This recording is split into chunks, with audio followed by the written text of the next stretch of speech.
Hello friends, welcome to our YouTube channel. In this video I'm gonna tell you about how to fix your auto power off problem in your Infinix smartphone. Before watching this video, if you have not subscribed to our YouTube channel, then subscribe to it and like our video. So let's start friends. First you have to click on settings, then click on search, and here you have to write schedule like this, and here it is scheduled power on and off. Click on this and you can check if it is open and enable. You can see power off 8 p.m. Monday, Tuesday, Wednesday, Thursday and Friday, and it is enabled. You have to turn it off from here like this. Power on, you can see this every day.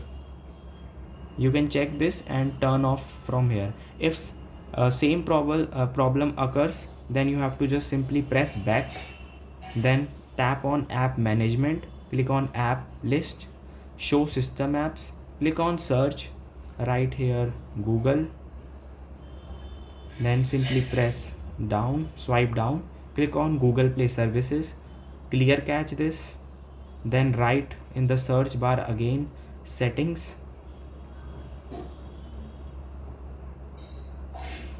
like this.